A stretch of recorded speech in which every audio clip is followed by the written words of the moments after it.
ரஞ்சித் ஒரு துணி துவைக்கும் இயந்திரத்தை 16,150க்கு வாங்கினார் மற்றும் அதன் போக்குவரத்து செலவுக்காக 1,350 செலுத்தினார்.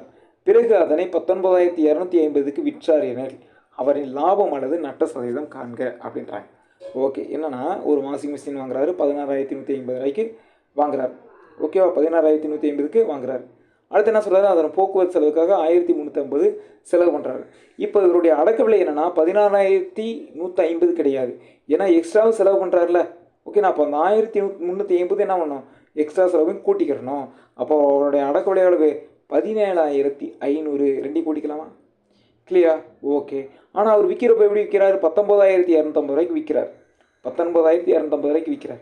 அப்போ லாபமா நஷ்டமா? லாபம். இது ரெண்டு எவ்வளோ, லாபம் எவ்வளோன்னு பார்த்தோன்னா இது ரெண்டு கழிச்சு பார்த்தா தெரிஞ்சிடும்.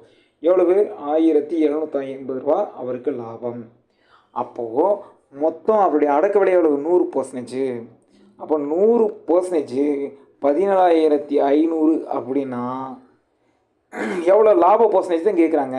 அப்போ லாபம் எவ்வளவு, 1,750. அது எனக்கு எத்தனை பர்சன்டேஜ் தெரியாது, எக்ஸு. இப்போ பாருங்கள், 100% 17,750னா இது எத்தனை பர்சன்டேஜ் இருக்கும், 10%. ஏன்னா ஒரு 0 குறைஞ்சிருக்கலாம். அப்படி இல்லைன்னா இப்படி கூட அடிச்சிருங்க. பாருங்கள், இதில் 2 0 அடிச்சிடலாம், இதில் 2 0 அடிச்சிடலாம்.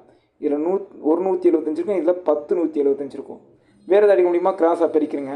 எக்ஸு ஈக்குவல் டு இது ரெண்டையும் பிரிக்குங்க 10. ஸோ இப்போ எத்தனை பர்சன்டேஜ் அப்படின்னா 10%.